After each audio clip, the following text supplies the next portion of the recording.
Good morning. It's about 6:30 a.m. here in Japan. It's a beautiful morning, and it's early April 2023. The sun is shining. The weather is calm and beautiful. And I'm very grateful to be in a very creative space, having released a multitude of projects. This coming Sunday is my overall third live show in Japan. The first one was in 2009, a long time ago, called Soul Photography, which I later did as the first virtual show ever at the Edinburgh Festival, which was on the BBC in 3 different locations. And then my second one was actually last year in Shibuya. It was an open mic at the beloved Ruby Club. And then the third one, coming this Sunday, is a show with a classical pianist and violinist who I'll be performing an energized version of reciting of my prose and poetry about the experience in Japan. Tomorrow, on the 5th of April, which is my grandfather's birthday, blessed be he, comes out my new EP, Magick, Art, and Royalty. And it includes 5 tracks. It's a digital release. It includes 2 versions of Rhythm of Appreciation, which I recorded in Ginza at the Onkyo House, an incredibly elegant studio. And the music was crafted by Aaron Wright for me, tailor-made.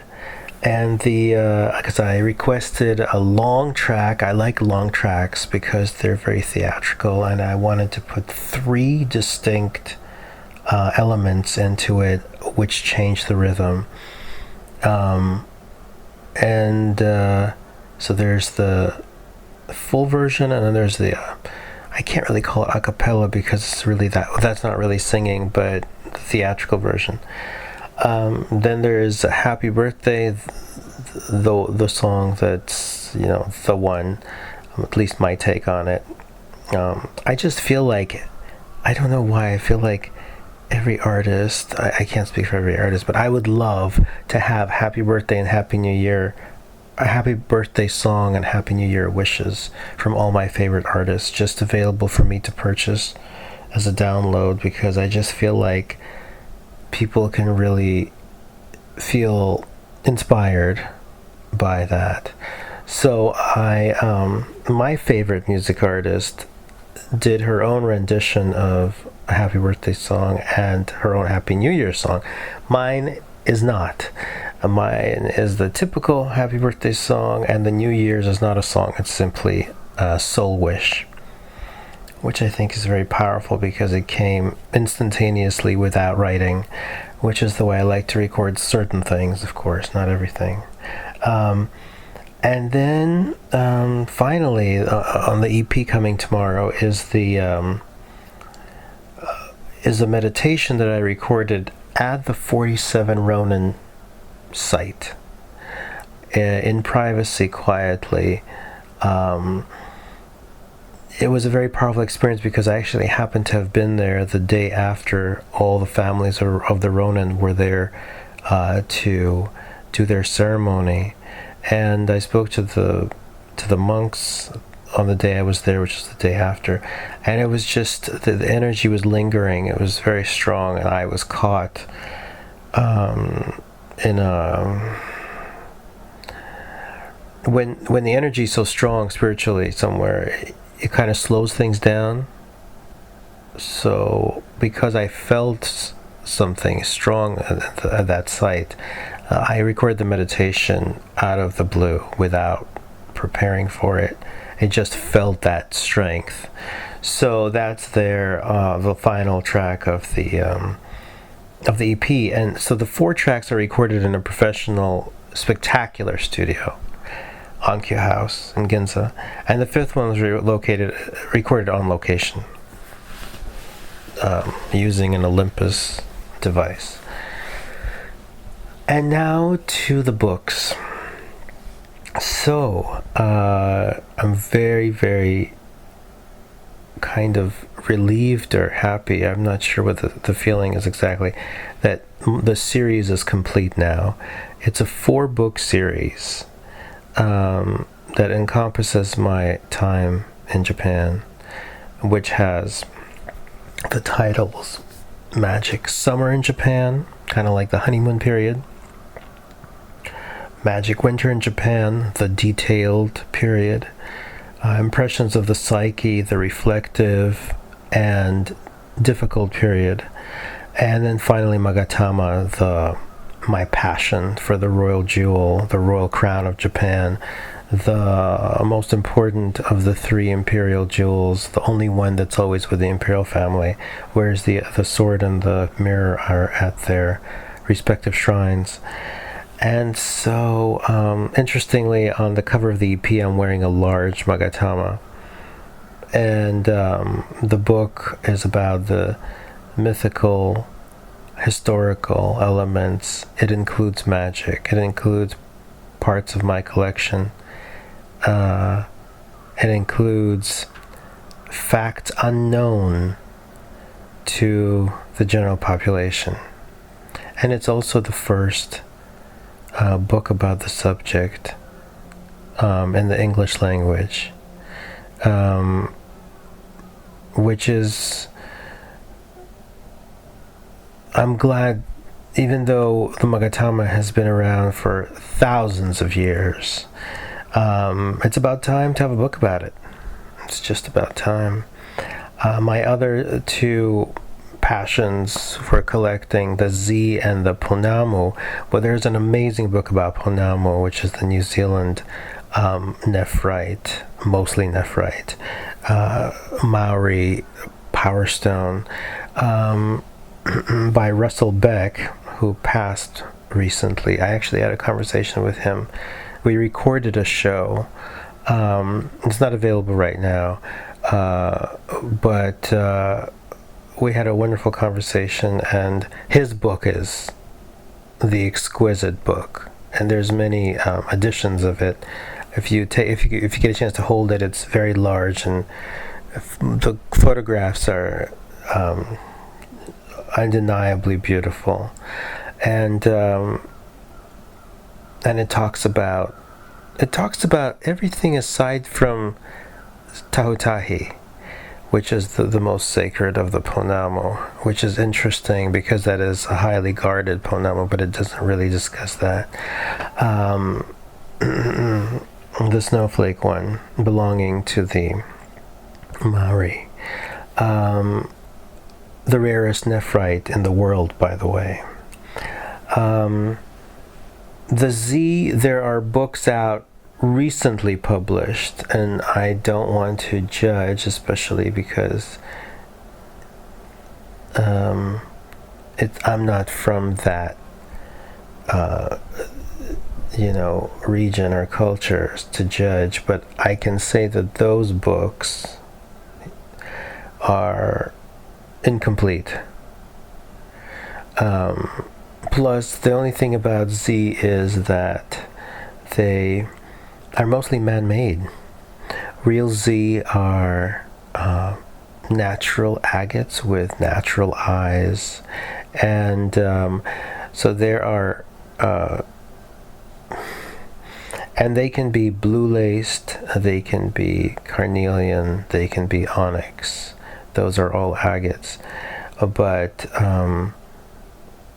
the Z, whether it's 3 or 9 eyes of the King Z and the 12 or whatever, they have to be real eyes, not man-made drawn eyes, which are now mostly made and manufactured in Taiwan, and that's the predominant Z on the market, and they're still well made, and they are expensive, but they're not natural. So I would say to any collector out there who wants to collect Magatama, Z, or Ponamo, which are again my 3 favorite power stones, as they call them in Japan. Magatama being my number 1, Ponamo being my number 2, and the Z being my number 3.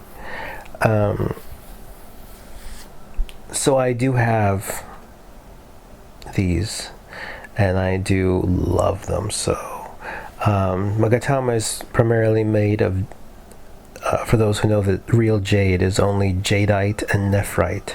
It's not aventurine. It's not all the other green looking stones. Magatama is primarily made of jadeite, and primarily from Itaagawa, including the gogok, which is the Korean variant, is also made in and of Japanese jadeite. And then the Ponamo from New Zealand is mostly made from their local nephrite. They also use baonite and serpentine sometimes, but not for me to judge, but the nephrite, of course, is king.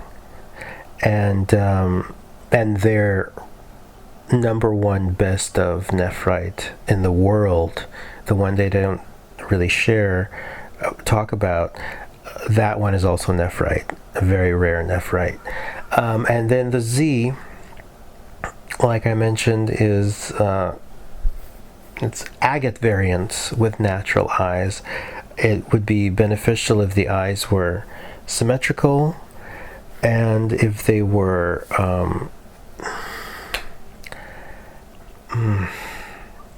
natural and symmetrical. Whereas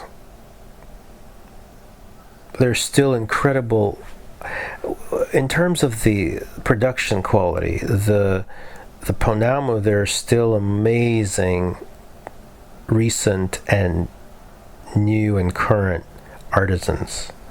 So that's very much alive and well.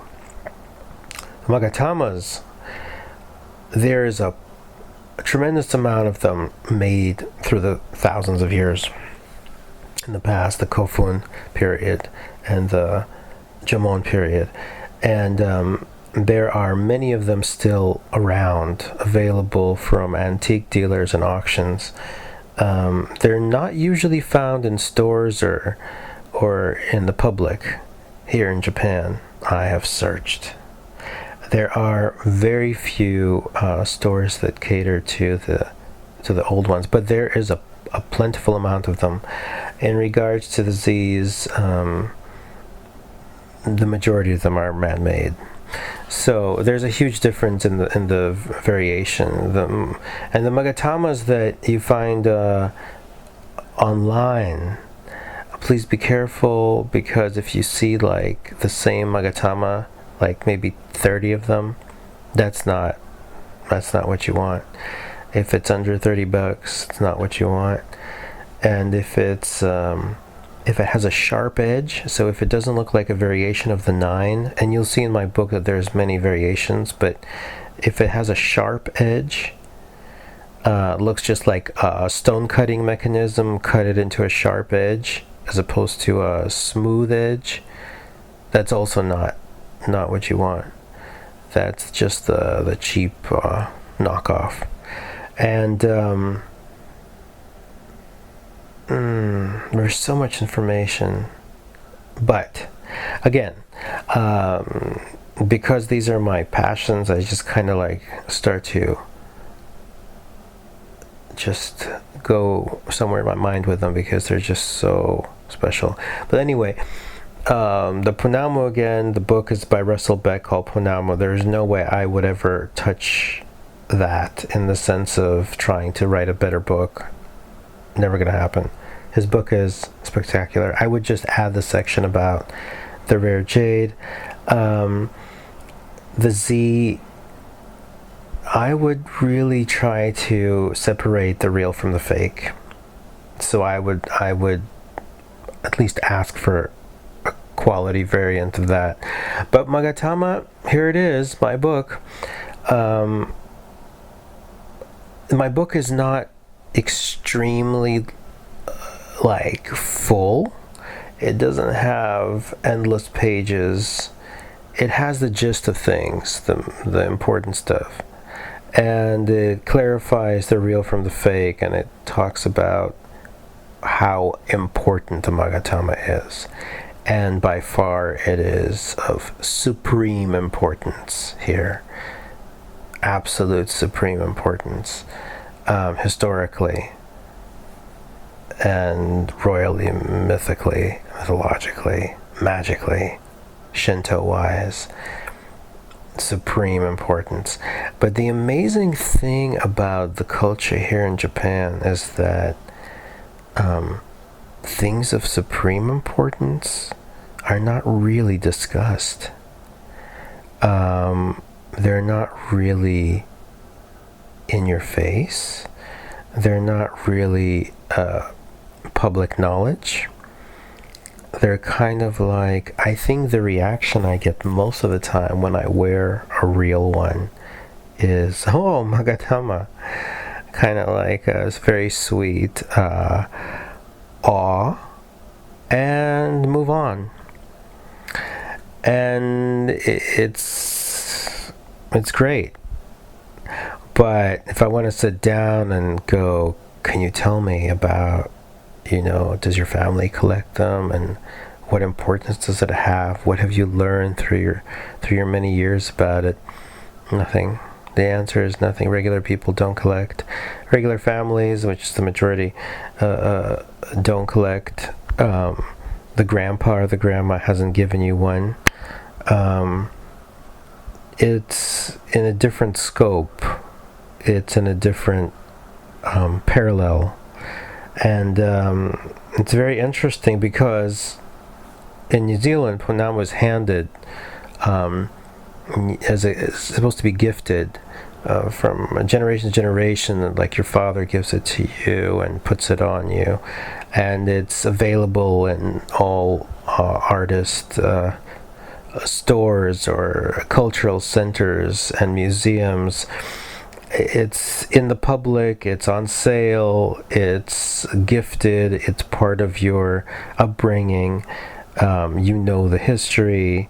The Punama is in the family. All the people have it. It's the opposite. It's the opposite kind of respect for. They're both highly, highly respected, but it's the opposite kind of behavior about it.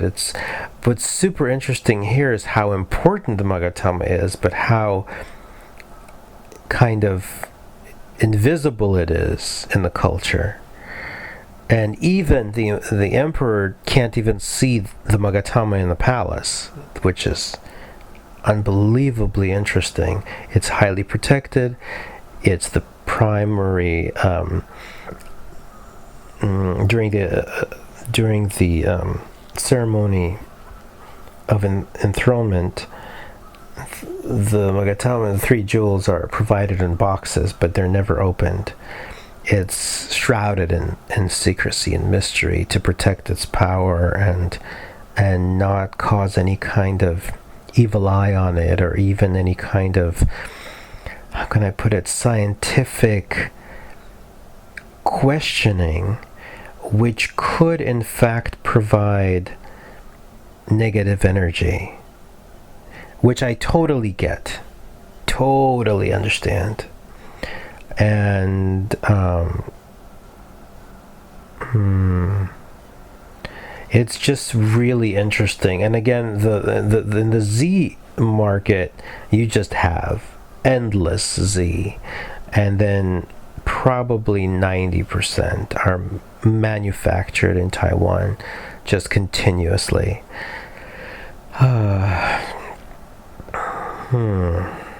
Which is even from the 3 completely different variants of how to treat and respect the Power Stone.